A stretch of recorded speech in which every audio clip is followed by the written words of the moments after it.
This is the Inquisitive Minds Podcast.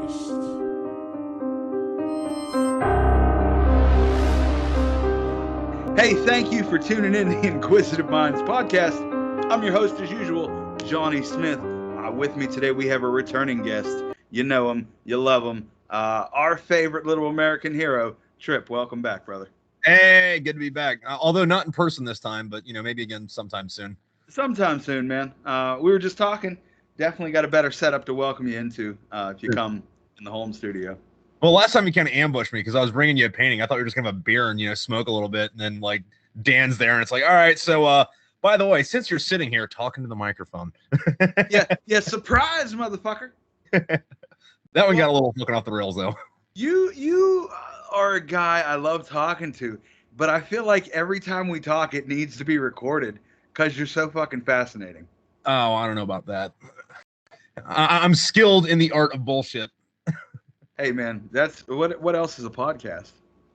Yeah, no. Well, I mean, because like podcasts seem to me like the old or like the new version of like the old like ham radio things where like you get like a local radio station that only like broadcasts over 3 fucking blocks, except for now, you can do it over the internet, and then like nobody has to listen to you, but everyone can.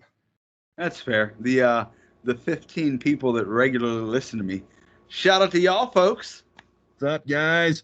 Yeah, and dude, my shit's been fucking suffering hard too on that because what is it? So like, like on my podcast, friggin', I do the audio and I get whatever from that, but like most of my interaction comes from Facebook, and I've been in fucking Zuckerberg jail for like a month and a half now, so it's just like everything's just going down right now. It's like, dude, look, they hit me on a meme I shared like 2 fucking years ago, right? Yeah. No, and it was for those ammo can things for my books, right? And Facebook hit me on trying to sell guns or ammo on Facebook, and it's like, dude, no, it's an ammo can, but there's books inside of it. And that post was for a charity event. Thanks, Facebook, you fucking cocksuckers. Yeah, Facebook is wild. I remember I got hit with a 30-day ban for like a meme from like 3 years ago. Yeah. And I was like, who's going through all this? I don't know. They call you Tripp, a million Facebook pages McGee. Yeah, well, they got smart and they started banning all the ones that just like I started new ones because I was like, all right, well, fuck it. If I'm gonna be in jail this long, might as well just start a new account. As soon as I open it, like not even the same name, no profile pictures, made a new email address. Fucking, I guess I need to get like a fucking VPN or some shit. Oh, because wow. Like as soon as that came up, I was like, ban. That's ridiculous, man. But you've been busy outside of Facebook. They can't keep a good man down. You got 3 books coming out? Yes. Yeah. Right now they are with the editors, so all they need to do is come back from the editors, and then I got to finish the art on it, and then excuse me, write the soundtrack for them, because starting with I guess my 4th book, all my books have had a soundtrack, and like the music's in the back if you want to play it, but I also release it. Now I have a question. Your editors, in that process, they're obviously editing the material. Do they give you feedback as like, Tripp, I really enjoyed this one type thing? Yeah, except for it's not really that. It's a lot of I won't have heard from them for a week, and then I will text them, hey, what's going on, or hey, what's up, how you doing, whatever, just like, hey, I haven't heard from you, we're kind of doing a thing, just like gently back in the water.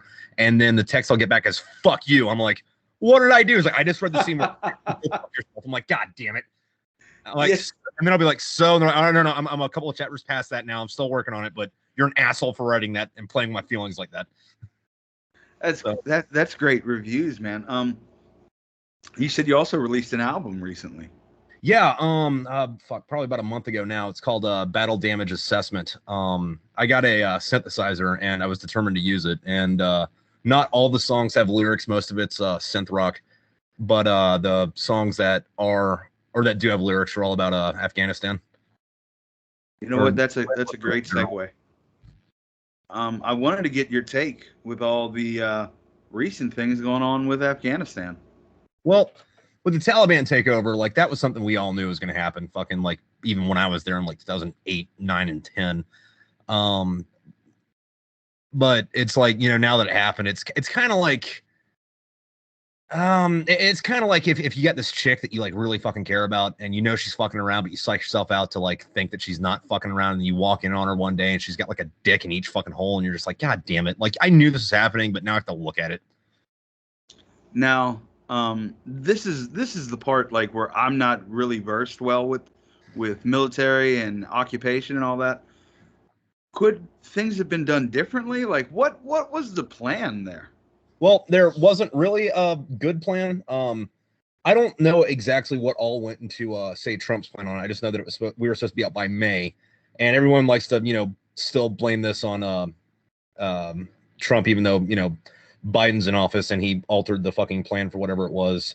Which I'm of the mind where it's like, hey, listen, you might not be at fault for everything that's going on, but if you're in charge, like your job is to take responsibility on that shit. And he seems to be deflecting that and saying, no, it's all Trump's fault. But it's like, well, Trump wanted us out by May and the plan was different than yours. How is this not the same? And not the same. How's this not your fault? But like another thing with that too, though, is like, I don't want to put 100% of the blame on Biden just because most of the military's general corps, so like the generals, colonels, field grade officers, that kind of stuff, like guys that like don't go to combat anymore, they all hang out at the fucking Pentagon or the fucking headquarters shit. To get that high in the fucking ladder, you kind of have to be a gutless yes man.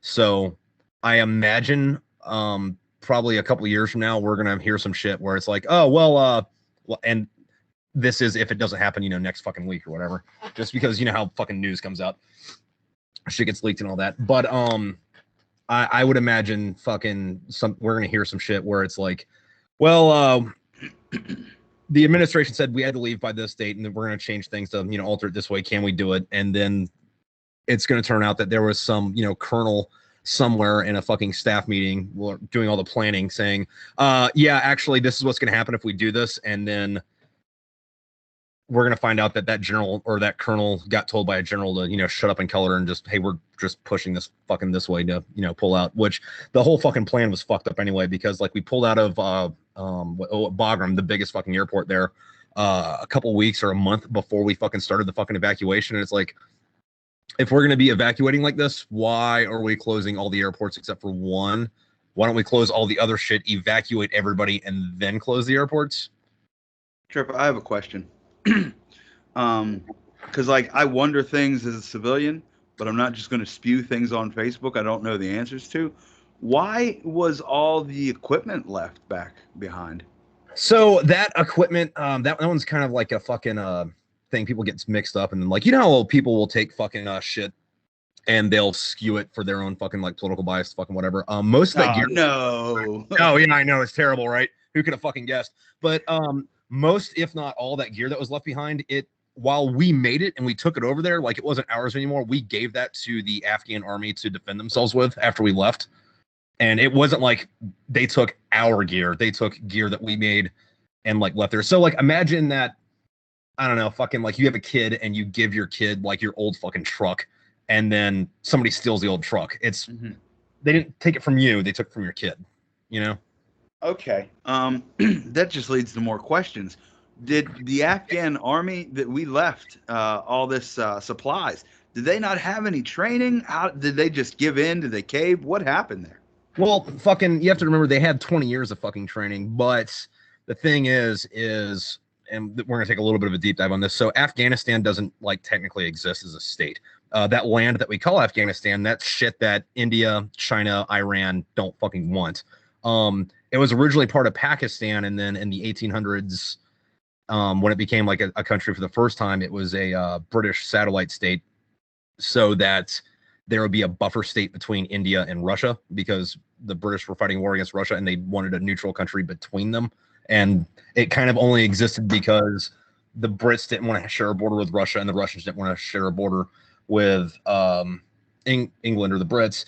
And it's a very tribal fucking community, or not community, but a society. Like imagine like you go back fucking 200 years and you give the Comanches fucking AK-47s and cell phones. Like they're still fucking, you know, a tribe, and despite, you know, what other powers might be, they're still going to fucking war with, you know, the Choctaw or the Lakota or whoever. Like, they still got their own fucking like individual like tribal fucking shit. So pretty much everybody that joined the Afghan army, the only reason they joined the Afghan army is because when, you know, it came time they have to go do something, the village elder said, hey, we're going to either go with the Taliban or we're going to go with the fucking Afghan army and use all this American shit. So like it was like per unit, it was like, you know, kind of like one dude's fucking decision on whether or not they're going to do that. But then when you think about it, fucking not all Afghans are Taliban, but they're close enough to where it's forgivable to think they're functionally synonymous. Because like the way that like Islam is in Afghanistan as a whole, vice Taliban, and their idea of, and like there isn't like a Taliban. That's kind of like a fucking like thought group, you know, or thought process, way of thinking, you know, way of practicing a certain type of fucking Islam. But the difference between what's going on in most of Afghan and Taliban is kind of like the difference between like Methodists and Baptists. So like, if you're a Methodist and the Catholics left and the Baptists fucking took over everything, you're like, well, you know, they're not Catholics, so fuck it. Okay, that's fair. I don't. It's one of those situations where the media just painted it essentially to like one day everybody's like, all right, get the fuck out of here, we're done, and just like feverishly left. What was the deal with those pictures of like people being on airplanes and hanging onto the wheels and shit like that? So with that, from what I understand, we were evacuating, like we had a list of people we were taking out. And you know, it wasn't necessarily all, you know, like Afghan locals. It was people that work at like non-governmental organizations. So like, you know, the Red Cross or, you know, Doctors Without Borders, that kind of shit, or like those kind of people fucking are other fucking allies, not allies, but like organizational groups that we had. And then at the end was supposed to be the military, and we were leaving Afghan, I guess, people there because quote unquote they didn't want to leave. And it's like I don't know how much fucking truth's in that, especially since fucking there's been other fucking like people that have been getting together and putting them on trucks and driving them to one of the other fucking stands in the fucking region just to get them the fuck out. But I mean, you know, fucking that, I guess that depends on what fucking news you fucking trust. So what happens now? That, though, as far as what? Just with Afghanistan, like we've been over there for so goddamn long. Like now that we're getting out of there, what happens and what does that mean for the rest of the world? I mean, I don't know what happens. As far as Afghan goes, it goes back to being fucking Afghanistan. It falls, I wouldn't say it falls back into civil war because it hasn't ever been out of civil war. Like Afghanistan has been in a perpetual state of fucking civil war since for fucking ever. It's never been a unified country. Like I remember fucking running into fucking people and being like, hey, so we're doing this in Afghanistan. They're like, what the fuck is Afghanistan? I'm like, you're from Afghanistan. We're in Afghanistan now. And they're like, no, we're in Delaram or we're in Bakla or we're in Nimruz. Like, what the fuck is Afghanistan? Like, if you're outside the capital, you probably don't know what fucking Afghanistan is. Mm-hmm. And like, it's easy to, you know, think that, you know, everywhere else in the world is, you know, like America. It's not, but, you know, it's easy to think it is, at least with as far as information goes. But like most fucking people over there, they live in a fucking mud hut. They have a farm. They have a rifle, maybe an AK, maybe a fucking bolt action rifle. And they have a fucking like Nokia cell phone. Like they don't have the fucking internet. Now, maybe this is my ignorance from being American, but what is the hindrance from bringing modern technology over to those types of lands? So that's one of those things that you can do, kind of, but like one person, one country isn't gonna fucking do it. And it's the same there as it is in a lot of other places in Central Asia or Africa or a lot of parts in fucking South America, where it's like you show up and you bring fucking I guess like the modern world's to, you know, tribesmen. It's like A, they're a little bit resistant to it. And B, the only way to actually make that work would be to like colonize it and bring your own people in and have them do it, and then like have the locals re-assimilate into your new culture, but we stopped doing fucking colonialism for the most part, like 100 years ago or so, a couple hundred years ago, like that. So they say.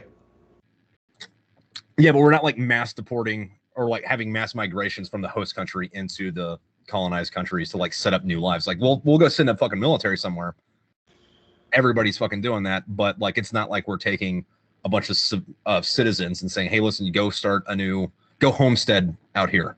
You know? Yeah, no, yeah. I imagine that would be that would set the Twitter world on fire today. Yeah. Now, let me ask, Tripp, have you familiarized yourself at all with the Pentagon's release papers about like the UFO shit?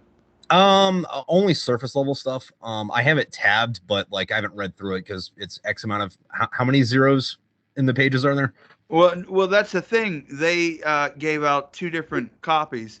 One to the general public, I guess I'll say it is. It's supposedly like nine pages, but the one they sent to whoever the fuck gets the report is like 90 some pages. Yeah, I haven't read it yet.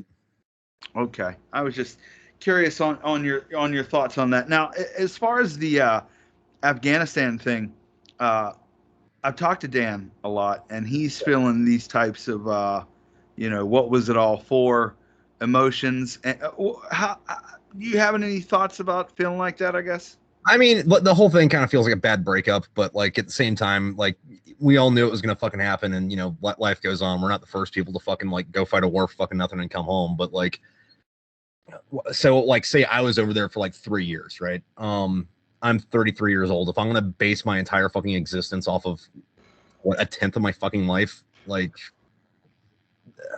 move on, go do something else, like you can't be stuck in the fucking past with that kind of shit. No, that's great advice. I wish there were more people that would take that.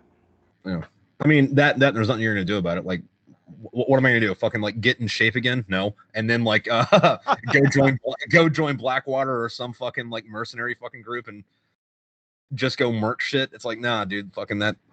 No, I'm good. If the risk wasn't so high, the Blackwater pay rate's pretty decent. Yeah, but you also don't have what is it, like American forces back up for that kind of shit. And if you get fucking strung up on a fucking bridge and burnt alive, that's on you. Like that's how fucking the Battle of Fallujah started. Oh, I didn't know that. Yeah, fucking whatever insurgent group was there, fucking got some Blackwater dudes, fucking hung them up from a fucking bridge and set them on fire. And then, a month after that, we were like, all right, so we should probably go take this town down. That's so wild. It's enough. It would be enough of a fear for mine as a soldier to get caught out there, but as a mercenary getting caught out there with having no backup, that's just a wild thought. Yeah, and it's like fucking like, yeah, at some point somebody's gonna get revenge on you or just for you, but like that doesn't stop you that doesn't undead you. Yeah. When I think about those types of situations too, I feel like sometimes death is the easy way out compared to some of the potential torture. Oh yeah, no, they'll get fucking brutal with that shit. Like they ain't got no Geneva Convention. You know what? This is probably another failing of the public school system. I always hear about the Geneva Convention, and from what I understand, it's like human rights and shit. But what is it exactly, and what does it oversee as a whole? So it's supposed to be like the rules of war and what you are and are not allowed to do. Like, and most of the time those rules get written after somebody did the shit, and they're like, say like the fire bombings in Japan, right? Like, so like when we bombed Hiroshima and Nagasaki, yeah, that was bad. But what did a lot more damage to them was what was called firebombing. So we'd drop a fucking bomb, and instead of it, exploding, it would just set a huge fire. And since most of Japan at the time, their buildings were made from fucking wood, it burnt Japan to the fucking ground. And then after the war, we're like, okay, so yeah, no nuking anybody. Also, no more firebombing because that's super destructive. Also, while we're at it, let's say no chemical warfare type shit. But it's also one of those things where the only people that abide by it are people that signed it. And you only really abide by it when you can't get away with doing the thing you want to do. And even if you do violate that, like one of the things you weigh into it is like, well, who's gonna come after me for that? Like, what are the repercussions of me doing this? Like we all said kicking a dog is bad. But if no one beats my ass for kicking the dog, then I can kick the dog. Okay, you see, that's another weird thing. Rules for war. Yeah. Like growing up, I always thought war, boom, you're supposed to go destroy whatever adversary was in your path. Yeah. That doesn't make much sense to me. Well, think of it like World War I, right? Like all the fucking chemical warfare, everybody was using against each other. Like after that war, everyone's like, all right, hey, so that sucked. We'll agree to not use that if you agree not to use that. Salutation Shades, and welcome back to your one-stop shop for all things strange and unusual, Talking with Shadows, the conversation everyone has, but no one wants to admit to. Here with your host, Vic Whaley. And Marcus D. Now come along with us as we explore the most obscure things our universe has to offer. We specialize in helping people make sense of the most bizarre phenomenon you'll ever come across. You'll get all the great topics such as UFOs, cryptids, and psychic phenomenon, but also some stories that are so spectacular they scare people to believe that they're true. Now take a seat and welcome to the One Candle Society. But always remember, keep believing. 'Cause we'll keep listening.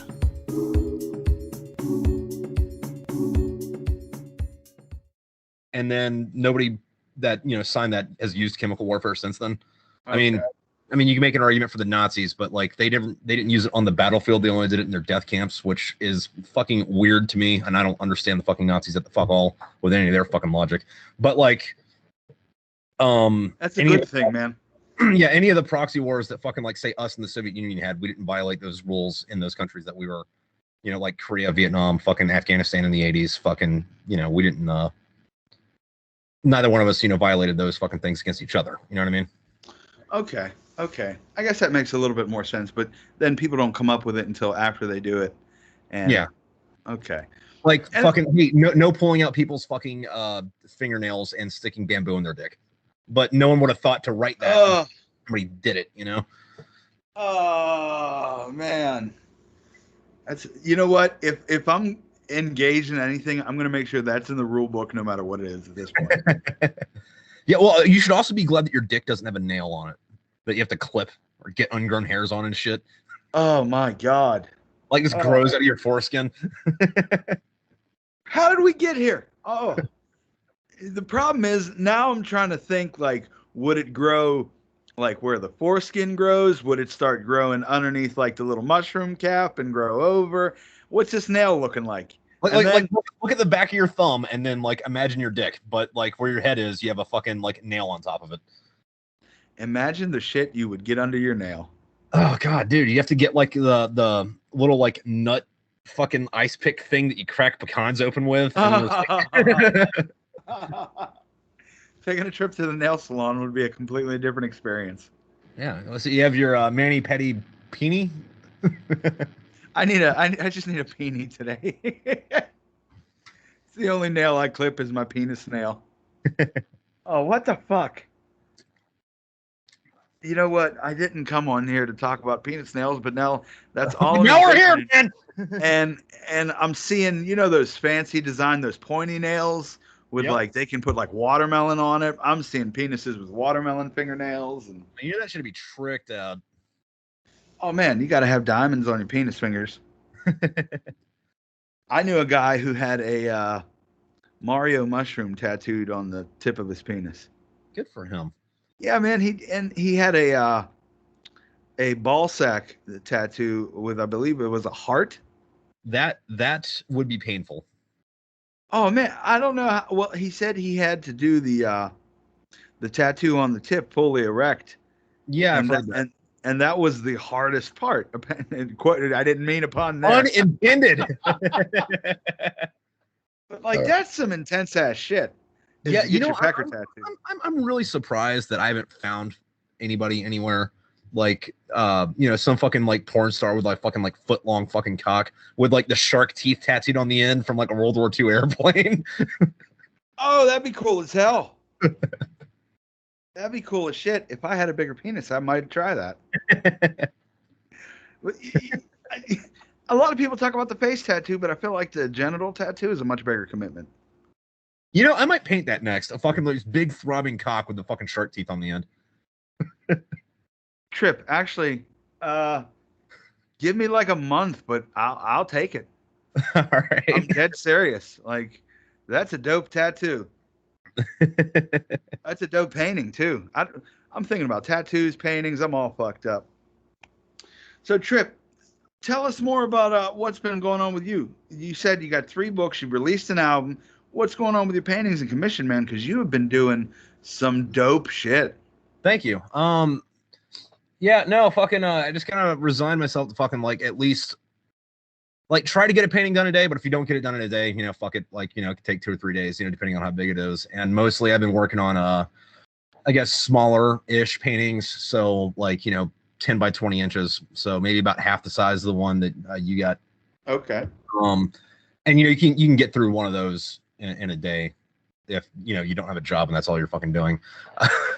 But, what I've been doing with that is, you know, I've been taking in commissions for people that, you know, fucking want whatever it is painted, you know, paint that for them. And then if I don't have any commissions at the time, you know, I paint whatever the fuck else I want. You know, sometimes the other shit sells, sometimes it fucking doesn't.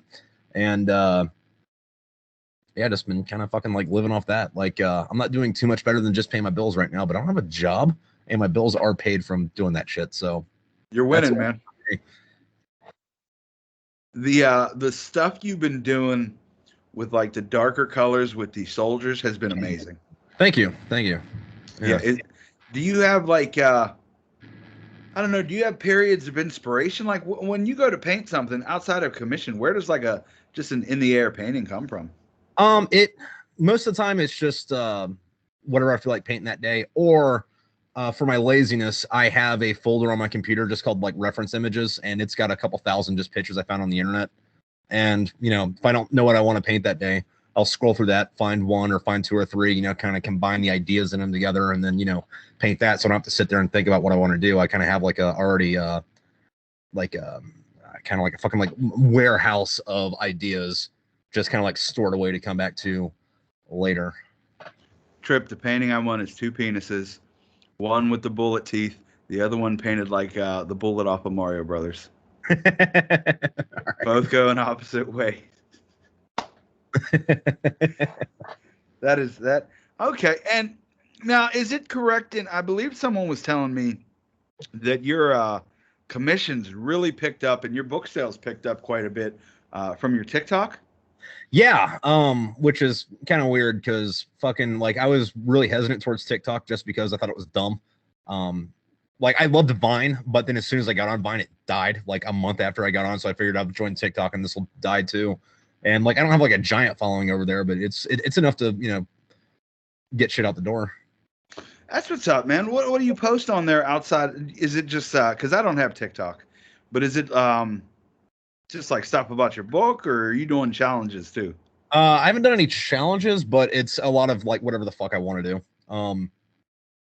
Like there's a lot of things I'll do where they have a thing called a stitch where like you take 10 seconds of somebody else's video and you add that, or you start off with that and then you like make your own video after that and it's presented to everyone else as like one fucking thing. And you can get like really argumentative in that. So like I got a lot of following by just fucking telling people that communism doesn't work and they don't know what fascism is. That's bad, but like fucking it's not any different than what you're fucking explaining fucking communism as, and you're a bunch of fucking idiots. And I get a bunch of hate followers, which is great because they still see my shit. And when it doesn't matter fucking if they're there to love you or hate you, fucking a follower is a follower, and the algorithm will treat it as a fucking follower and suggest you to new people. That's great, man. Hate on this guy. It's like, you know what? I hate this guy so much, I'm going to support his fucking art. Yep. That's great, man. So, what's your following like, and how long you been on there? On TikTok? Yeah. So TikTok, I think I've been on there since December, so coming up on a year, and I think I'm at about 64,000 followers. Oh wow. Which is different because on TikTok, that's not a lot of followers. Okay. Like So like, you know how like say like on Facebook, like for a big following, you have to have like 100,000 followers. Like on Instagram, it's about 10,000. TikTok is very the app is very encouraging to make you follow different people. Like you have two different timelines on there too. Like you have one where it's just people you follow, and they have another one called the For You page, which is people you don't follow but you might like.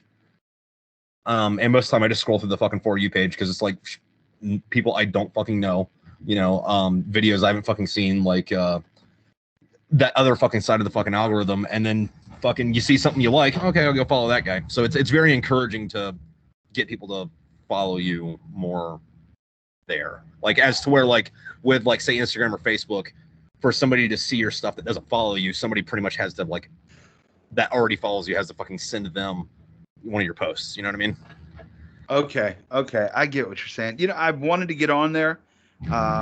One of these days, what I'm going to do is take like little clips from each and every episode and just upload them. That wouldn't be a bad idea.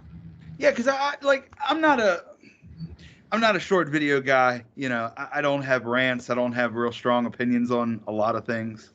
Yeah, but I mean, you seem to be doing pretty well. Fucking like, where are you at on your podcast, man? Like, how many episodes is this?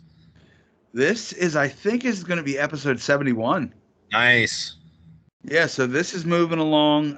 Murder Estates of Mine with Dan Brady is going very well, actually. Yeah, fucking, I heard Dan talking about that a month or two ago. Said you guys are blown up. Yeah, it's got quite a little following, and it's only growing. And we're trying to get to CrimeCon next year. Where's that at? It's held in Vegas next year. Oh, nice. Oh, yeah, so it traveled. Yeah. Nice. As I guess as presenters or something, I don't fucking know. That'd still be cool to go to, and fucking like meet all the other people that do that in person. I guess it turns into you do something enough and you like something enough that you eventually become more knowledgeable than you realize. Yeah. And I guess that became me with serial killers and sometimes paranormal stuff. Well, I mean, they kind of go hand in hand. I mean, fucking murder fucking kills fucking 14 people in a place. The place is haunted now. Now we got to send in the Ghost Adventures guys. Somebody else is going to come in and write a book. What are the Ghostbusters? And this all stemmed from like somebody's mom not liking them fucking enough. So yeah, no, that's the craziest thing. I've been called on to do a couple different guest appearances on other podcasts for paranormal stuff as a quote unquote expert. Really? Well, good for you then. Yeah, I was on expert on the Men in Black, the real Men in Black, and apparently I was an expert on the adrenochrome conspiracy. And yeah, I couldn't really get too deep into the adrenochrome conspiracy because like I got surface level. I'm like, all right, yeah, I guess I could see how you thought something up out of that, but I kind of thought it was disinteresting. Oh my god, it's one of those ones that it's just so fucking stupid. Yeah. Cause like the closest thing to like any reality of it would be like what they call in boxing is blood doping. Yeah. Where you take out your blood and then once it replenishes, put it back in. But like this shit with the children and scaring them and killing them just to get that little bit, it's just people are crazy and they want to believe that like the world is so fucked up and that's why they failed. Yeah, well, the other thing too with that is I think that a lot of people want to believe in conspiracy theories because even though they might not like who's in charge, the fucking Illuminati or whatever, like it gives them that assurance that someone is in charge. And the thing is no one is in charge. And while certain things move in certain directions and it is probably not good for humanity as a whole, like there wasn't one dude like the Wizard of Oz, behind a fucking curtain pulling fucking levers to make it fucking happen. It just fucking grew out of fucking society. Yeah, and since there's pedophiles and pedophile rings, they automatically connect the two as like, oh, the pedophiles are using them to scare them. It's just a bunch. It takes away from actual victims of pedophile rings, honestly. Yeah. Which I don't know him personally, but like, that's how you convolute shit. You're Yeah. never going to get the truth if everything's fucking stupid. Yeah. But at the same time, though, there are some quote unquote conspiracy theories that like are fucking real and did fucking happen. Like, oh, absolutely. Yeah, except for like once it happens, it stops being a conspiracy theory and starts being an incident. And it's like, well, how much of these other conspiracy theories are fucking real and were like just like they haven't like released the paperwork saying that it actually happened, you know? Remember when Sinead O'Connor ripped up the Pope's picture on SNL? She was doing a live performance. She was the musical guest, and she ripped up the Pope's picture, and she was doing it to protest like child sexual abuse in the Catholic Church, and she got banned for life from SNL because of that shit. Turns out she was right all the time. I think I lost your audio, Tripp. I think you went out on me. Can you hear me now? Yes, sir. Okay, my bad. Yeah, no, that's kind of like my thing though too with like both Nostradamus and Alex Jones. Like if you say enough shit, some of it's gonna be real. Now, whether or not you knew that was gonna be real or you were just saying some fucking shit and it happened to fucking happen, it kind of goes in hand. Like and then like the thing with Nostradamus is like most of the interpretations of that are fucking like straight up bullshit, and then like you have to go through loops to fucking connect the fucking two. It's so vague. Everything's so vague. Yeah, and then the ones that like aren't vague, this happened. Like what is it? There, I forget what the fucking quatrain is, but there's one that everyone points to that's saying Nostradamus predicted, World War II because there was a German guy and a dude named Hister, and they were, out on the, whatever fucking thing. But it's like, Hister is the old Italian word for the Danube, so that's really just about some Visigoth on that river. That doesn't fucking mean anything. Yeah, no, everything with Nostradamus, like they'll equate it to, chariots and horses, they mean fucking tanks are coming in. It's like, no, if he would have meant that and he was really predicting the future, that's what the fuck he would have said. I grew up on, my mom would get the tabloids every week, Star, Globe, Inquirer. Well, I would always get the Weekly World News, the one with Bat Boy. And it was always shit about the coming apocalypse, Bat Boy, and fucking Nostradamus's predictions coming true.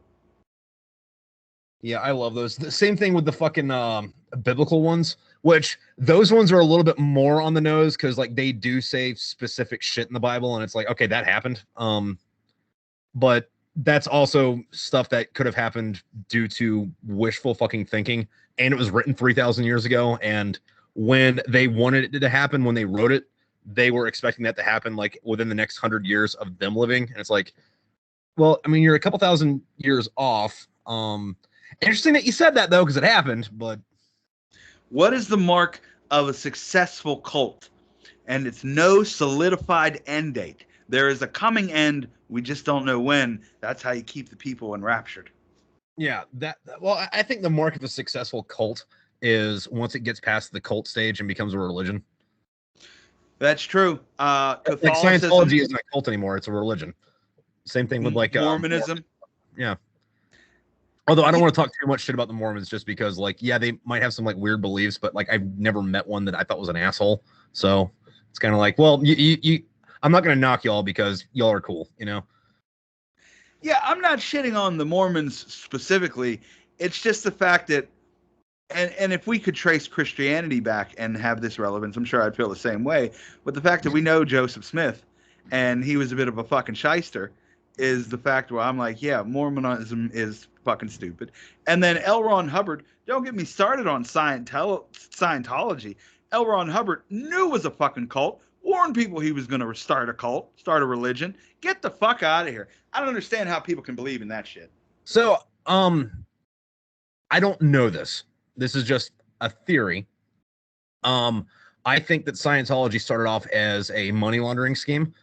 Not revenue, but laundering. And then the higher levels of it know that it's all fucking money laundering. And then, the younger people coming up in it, they don't know any fucking different, or they don't know any fucking better because they're not privy to the secrets and the mysteries of the whatever the fuck you want to call it, Well, what's it, like 60, 70 years old, something like that? And that's giving it a long breath. But when you're born into that level of thinking and your parents buy into it, it's easier to accept then.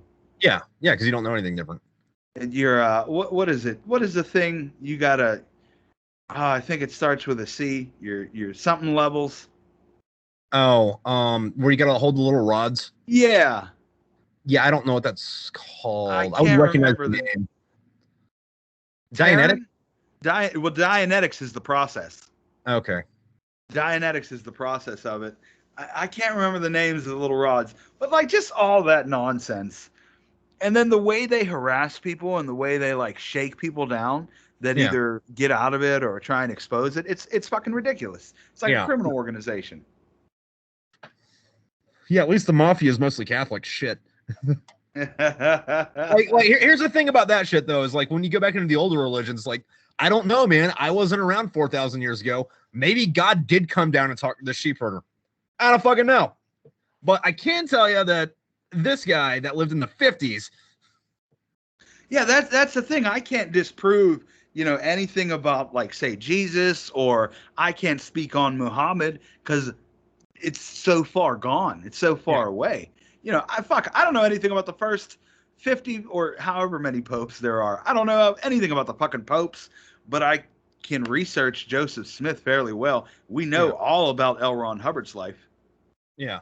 And like most of the popes you could Google, but like fucking the vast majority of them have like 6-paragraph long fucking Wikipedia pages, and it's like, okay, so we know nothing about this motherfucker. Got it.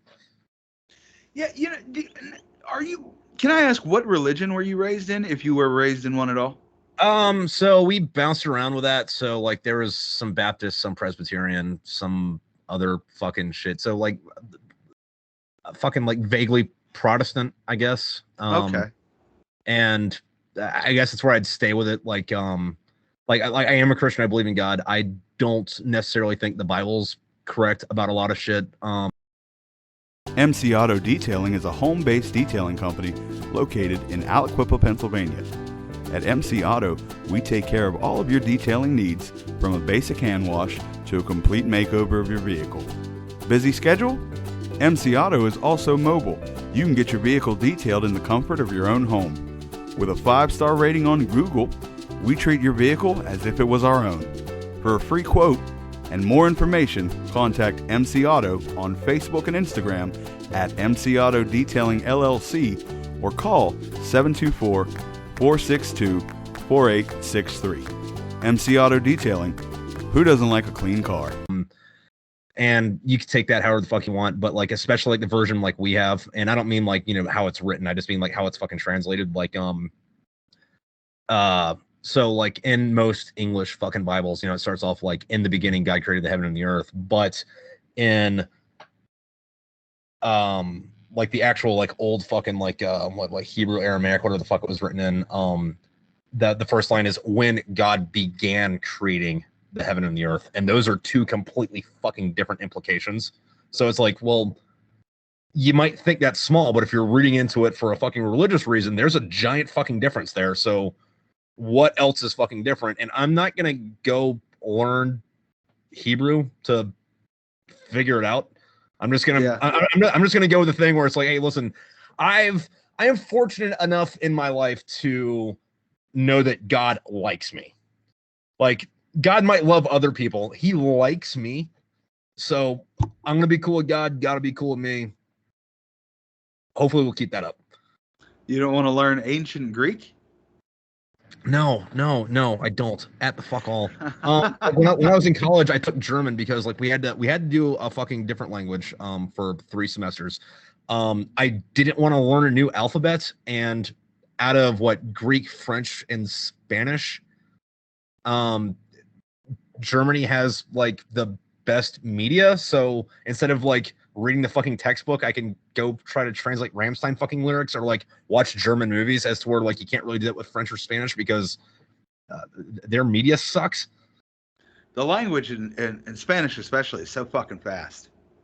Yeah. Well, the other thing too, though, is like German is fucking English. Like it's straight up fucking English. Like it's very little fucking, like the grammar's a little bit different, but like most of the words are the fucking same. And if the words aren't the same, they're close enough to be like, okay, that's where that word fucking came from. So like, Tripp, I'm going to push back a little bit on this, brother.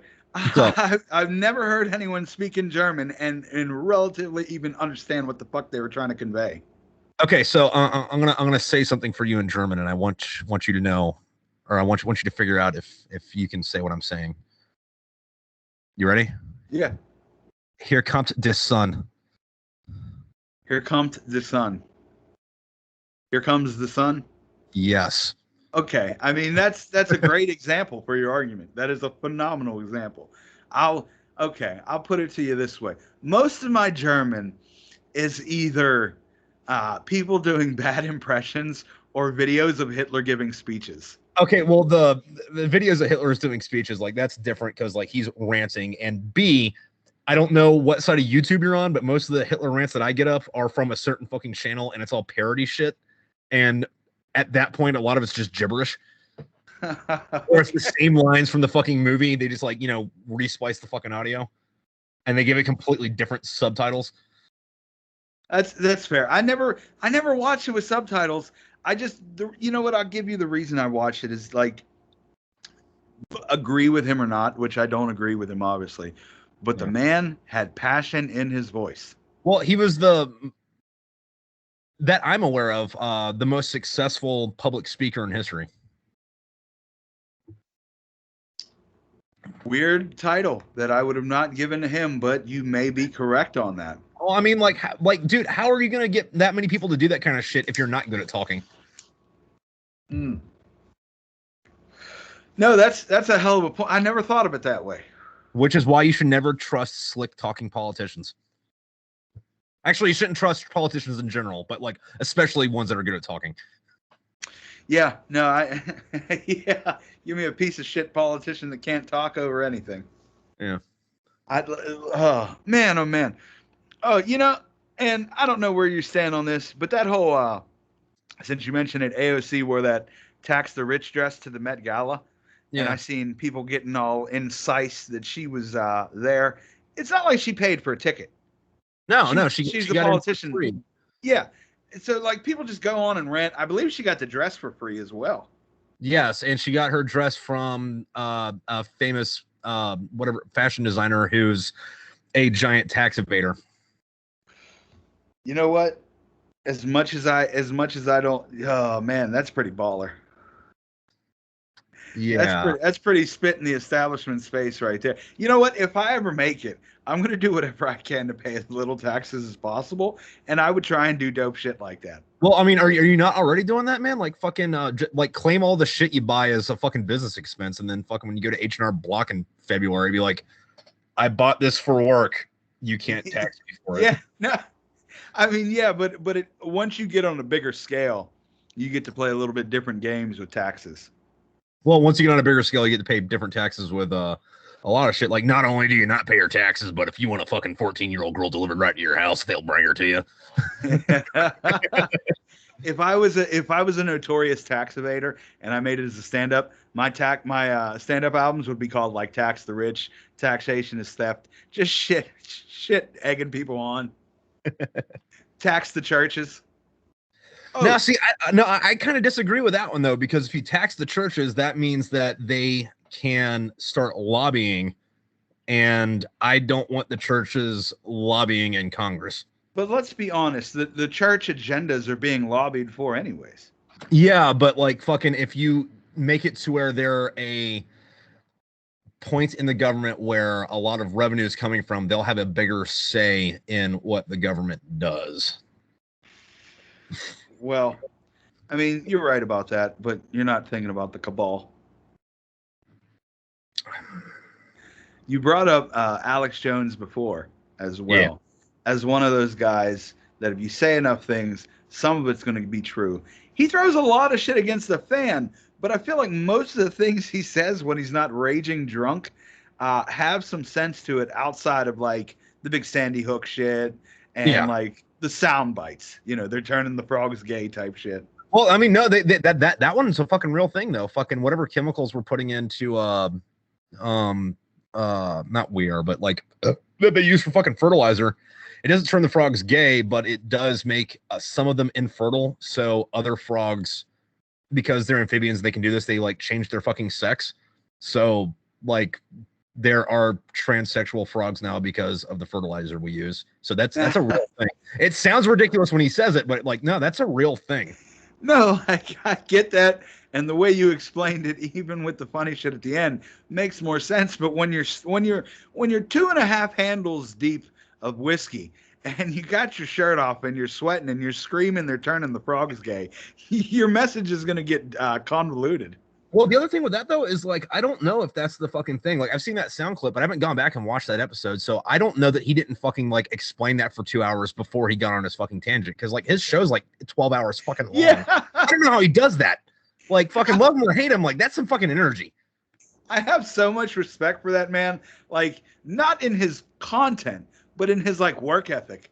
Oh if I yeah, tried to dude. sit and scream at a TV with just a bottle of fucking liquor and rage for 12 hours, 2 hours in, I'd be passed out.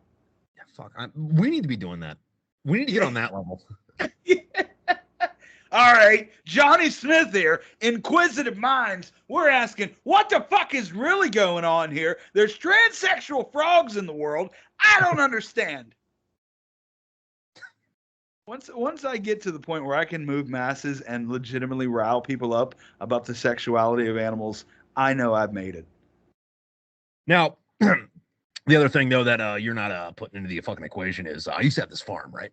And back on this farm we had pigs, but we didn't have the right materials to process the pigs, right? So I just had to go out there with a hammer, hit them in the head, and then chop them up with my K-bar, to get the bacon off them. But while we're doing that, like it's out in the barn. There's a bunch of mice, and then all the mice eat all the the feed for the pigs. But since we wanted really aggressive cats, we only got male cats, and since there weren't any female cats around, all the male cats started fucking each other. So what I'm putting together here is I don't have the proper equipment to slaughter pigs. That's turning my fucking cats into fucking rapist homosexuals. Jesus Christ. And don't get me wrong, I love the gays. Nothing wrong with gays. My best friend's gay. But it ain't right what we're doing to the cats. He is such a funny little fella. Have you ever seen or heard him discussing like his father's job growing up with NASA and all that other shit? Vaguely, probably on somebody else's podcast, but like fucking his fucking shit, like whether he's on Joe Rogan or Andrew Schultz or fucking whoever the fuck he's talking to, he's coherent for about 30 seconds at a time, and then you get like the start of a rant, and then whoever's hosting the show like, Alex, calm down. I was like, I can't calm down, we're done. Like, no, that's not what we're talking about, man. On the Joe Rogan episodes, it's like he somehow turns it up to 1,000 and is like just excited to be there. Well, I mean, they've been friends since the fucking 90s, I think. So he's like, Joe, choke me out right now. Right now. You want to fight? We can fight right. Like, Alex, calm the fuck down. Well, one of the other things I'll say about that kind of shit though is my friend group is across the fucking political spectrum. And even though I would say I'm probably more on the right than anything, most of my friends are fucking tankies. But like, does that mean leftist? No, that means like whatever's left of left, like apologize for Stalin type fucking left. Okay. I'm not apologizing for Stalin, folks. Yeah, no, there are people out there that do that shit. But well, see, the problem with Joe Rogan is that like he'll have people like Alex Jones on and like give him a platform to fucking spew his fucking shit. It's like that Joe Rogan's the guy that made Alex Jones apologize for a Sandy Hook shit, right? Like he said, I'm not gonna be friends with you until you again. Like I'm never gonna see you again unless you fucking apologize for that shit. And then Alex Jones like granted, he still said all that fucking dumb shit, but like, and nobody knows that he fucking apologized for it. Minus like fucking like 5 fucking people, like you and me included. Yeah. But the reason he apologized that is because Joe Rogan's like, stop being a fucking idiot. Yeah, I agree. I definitely agree that was taking it over the edge with that Sandy Hook stuff. Because, like, that's a delicate topic. Even if a situation is a false flag, you're going to be real hard-pressed to prove that shit with school shootings. Yeah, and, like, I don't think that, like, you would have to show me some fucking fucked up shit for me to think that was a fucking false flag attack. Like, I mean... Yeah. Like... Now, granted, there has been some. I haven't read the whole book yet, but I've listened to the dude talk a bit. But he did. He wrote a book about MK Ultra, and he was like a cunt hair short of proving that the whole reason the whole Charlie Manson thing happened was because the CIA was fucking like making him fucking do it. And it's like, That's not real, man. That might be conspiracy theory, but like that's like there's a lot of fucking evidence here for that. So like I've heard that maybe, guy. but somebody's got to write a 1,000-page book to fucking like show me the fucking evidence on that shit. You know what I mean? Yeah, Like, that guy has some very compelling evidence to make it look like the U.S. government was behind what's a fucking little Fast Eddie, Charlie Manson. Yeah. So like, if you wanted me to think that Sandy Hook was a false flag, you'd have to have a guy like that take 20 years to write a fucking 1,000-page book about it. You know what I mean? Yeah, absolutely. Even after you tell me that too, I'm not going to go up to the parents. Yeah. What's the odds I get to one person whose child actually? I don't know. I'm getting off on a tangent. I don't want anybody to think that we're saying Sandy Hook was a false flag. No, that's and even at that point, like, if you did go to the parents, it wouldn't be like, oh, your kids died for nothing. It was like, listen, this is what happened. I have the proof of this to happen. Nothing's gonna change unless we do something about it. So I want you to throw your cell phone in the river. I'm gonna teach you how to shoot real quick, and we're gonna go pull a Lee Harvey Oswald. Yeah. All right, Tripp. Couple things out before we get out of here. First and foremost, promo the shit out of yourself, man. Every social media, everything you got for sale, name it all. All right. So the easiest way to fucking find me on any social media is just go to smokepitfairytales.com. They're all on the fucking top. And that's, Facebook, Instagram, TikTok, Twitter, all that fucking shit. Though I'm not really big or active on Twitter, and I'm banned on Facebook right now. So like Instagram's really the fucking place to go. Then I got a novel series called Smoke Pit Fairy Tales. There's 6 books out. 3 more are coming soon, so there will be 9 by the end of the year. Oh man, excuse me. Fucking they're kind of a military sci-fi, but they're also dark humor, and each different book is its own different genre. It just follows the same characters. After that, fucking look for me on fucking Spotify or iTunes. Just fucking Tripp there. Fucking I had an album that came out recently called Battle Damage Assessment. It's got generally positive fucking reviews. As does Sweat Down Your Back that came out earlier this year. Though they're a little bit different. Sweat Down Your Back's like a slow fucking like bar rock, and then Battle Damage Assessment, which is mostly about fucking like military life and a lot of fucking Afghanistan shit, especially the fucking last track. That's more like synth rock. So yeah, that's where I'm at. Oh, also fucking you can go check out any of my fucking art paintings and all that stuff on smokewithfairytales.com, and I'm open for commissions if you want me to slap some paint around on something. And then also, since I'm here on this, I want to rant about something else. Which I kind of think's funny, but also kind of fucking frustrating, where it's like fucking like somebody wants a fucking painting and they're like, all right, so I want this, and that, and whatever. I'm like, all right, cool. That's going to be, fucking $500. I'm like, $500. I'm like, well, it's going to cost me $100 to ship it to you. And I got to spend $100 on material. And then Uncle Sam needs his cut too. So like, yeah, it's going to be that much. Sorry. Fucking, if I could give it to you for free, I would, but there's expenses that goes into that, and I also have to fucking buy food and beer and cigarettes. So there. You also have a podcast still? Yes, yeah. Tripp Smoke Pit. Fucking anywhere you listen to fucking podcasts. I don't have any fucking schedule right now. I need to get back on it. But I just did my 50th episode. I had on a couple of other writers that I fucking like both like and respect. They're buddies of mine. Michelle Packard, who wrote the Aesop stories novels, which are spy novels. Imagine Sex in the City, but like John Wick's the main character. And then my buddy Damian Larkin, Irish author, he wrote Big Red and Blood Red Sand, which are about a secret space program to go take Mars back from Nazis. Along that lines, I read a book years ago called The Amber Room. It was about finding the Nazis' lost room that was all made of amber and shit. Very fascinating story. The one they stole from St. Petersburg. Yes. Yeah. Yes. So that like military history type mystery shit. Pretty interesting stuff. Tripp. Yeah. No. You know what? I'm right on there with the rant with you, because people don't think art of any type costs money. We're all trying to make a living here, whether it be performance art or physical art. Pay fucking people what they deserve, because it's not just the painting. You know, it's the hours that got put into painting it. It's the materials. It's the time. It's the years spent perfecting the craft. Pay your fucking artists or don't enjoy art, you piece of shit. Well, that and like a lot of people like on our level, we're doing it for pretty cheap. Like fucking, I have had paintings that I've sold for like $2,000, but like the vast majority of them are like 150, 250 bucks. And that's Yeah, like with all like shipping and shit fucking included. I don't get paid a significant amount for most of my stand-up shows. You know, a little bit here and there, but you got to start somewhere. But fucking pay your artist, you piece of shit. Seriously. Yeah. Even if it's just the cover tab. Yeah. Yeah. Just at least give me a goddamn beer. Tripp, I always ask everybody, give me a piece of advice for the listeners. Doesn't have to be about anything specific, just something that sits well in your heart. I will absolutely do that. Hold on. I fucking found this thing the other day and it made perfect fucking sense to me. And let me just pull it up real quick if it wants to. Okay. Maybe the universe isn't really testing you. Maybe it's giving you an opportunity to practice who you say you are. It's not too bad. I like that. I found that on somebody's Instagram. So, motivational quote for the day. Shout out to the random Instagrammer out there putting true shit out. Yeah.